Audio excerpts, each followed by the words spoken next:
Welcome to মনময়ূরী blogs. তোমরা যেখান থেকে বসে ভিডিওটা দেখছো তারা শরীর সুস্থ আছো, ভালো। মায়াপুর এই নামটি মনে পড়লেই প্রথমেই আসে শ্রীকৃষ্ণ ও চৈতন্য মহাপ্রভুর লীলার কথা। এখানে তৈরি হচ্ছে বিশ্বের সব থেকে হিন্দু মন্দির। প্রসাদের কুপন কোথা থেকে পাওয়া যাবে, কিভাবে যাবেন, সমস্ত খুঁটিনাটি নিয়ে রইলো আজকের ভিডিওটা। স্কিপ না করে প্রথম থেকে শেষ পর্যন্ত তোমরা দেখতে।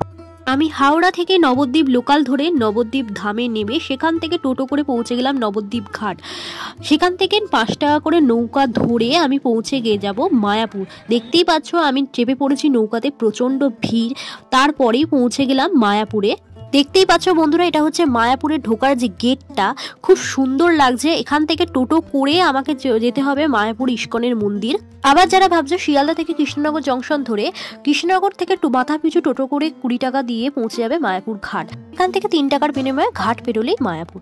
দেখতেই পাচ্ছ অবশেষে আমি পৌঁছে গেলাম মায়াপুরে একদম গেটের সামনে বন্ধুরা। ফাইনালি 3 ঘন্টা জার্নি করে আমি পৌঁছে গেলাম একদম গেটের সামনে।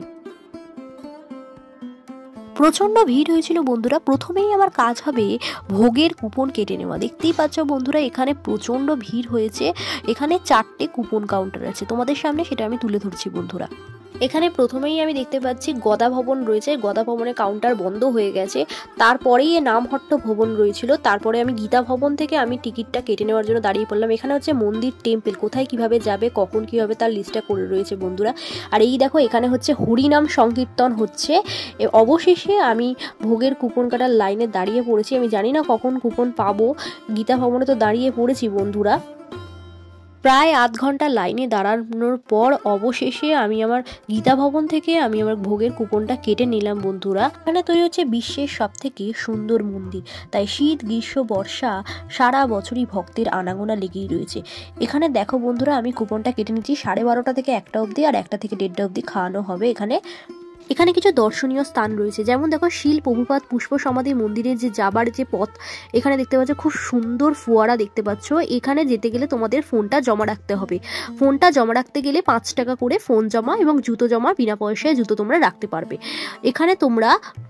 এখানে শিল প্রভুপাদের মিউজিয়াম ও সমাধিক্ষেত্র রয়েছে। যারা আগামী দিনে মায়াপুর আসতে চলেছ তারা অবশ্যই এই শিল প্রভুপাদের সমাধিক্ষেত্র মিউজিয়ামটা ঘুরে দেখো, খুব সুন্দর এটা।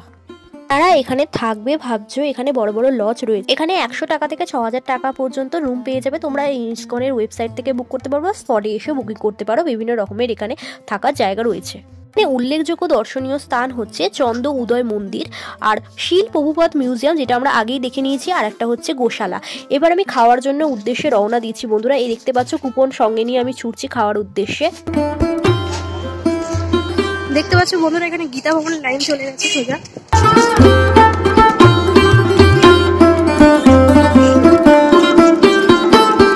আমি দূর থেকে তোমাদের দেখাচ্ছি এই যে গীতা ভবন। এখানে তোমরা রুমও পেয়ে যাবে থাকার জন্য। প্রচন্ড ভিড় হয়েছিল বন্ধুরা, দেখতেই পাচ্ছ অনেক ভক্ত এখানে খেতে বসে গেছে।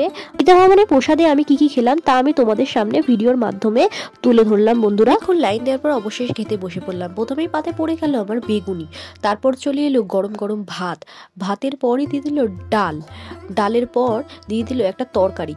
দেখতেই পাচ্ছ এখানে কুমড়ো পটলের তরকারিটা এতটাই গরম যে আমি খেতে পারছি না। তো তারপরেও আস্তে আস্তে আমি টেনে খাওয়ার চেষ্টা করছিলাম বন্ধুরা। তারপরে চলে এলো রুটি, আর রুটির পরে দিয়ে দিল পনির আলুর তরকারি, যেটা খেতে দুর্দান্ত হয়েছিল বন্ধুরা। প্রতিটি খাবারই অসাধারণ। তারপরে পায়েস খেয়ে দিয়ে আমি গীতা ভবন থেকে বাইরে বেরিয়ে পড়লাম। গীতা ভবন থেকে খাওয়া দাওয়ার পর আমি বেরিয়ে পড়লাম। আমার পরবর্তী গন্তব্যস্থল হচ্ছে গোশালা। তো গোশালা যাব আমি গরুর গাড়ি করে। তো গরুর গাড়িতে চেপে পড়েছি বন্ধুরা। এখনকার দিনে তো গরুর গাড়ি দেখতেই পাওয়া যায় না, তো এই গরুর গাড়ি করে যাওয়ার মজাটাই আলাদা। ধীরে ধীরে আমি গরুর গাড়ি করে গোশালায় পৌঁছে গেলাম। সেই আনন্দ লাগছিল বন্ধুরা। গরুর গাড়ি করে আমি যাচ্ছিলাম, যখন গোশালায় এসে দেখি প্রচুর ভিড়। এখানে খাঁটি দুধের আমি খেয়ে নিয়েছিলাম ক্ষীর বন্ধুরা, 50 টাকা করে। তো ধীরে ধীরে এত ভিড়ের মধ্যেও আমি এগিয়ে চলেছি।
এটা হচ্ছে পুরনো মন্দির, যেখানে ঢুকতে গেলে তোমাদের ফোন জমা রাখতে হবে।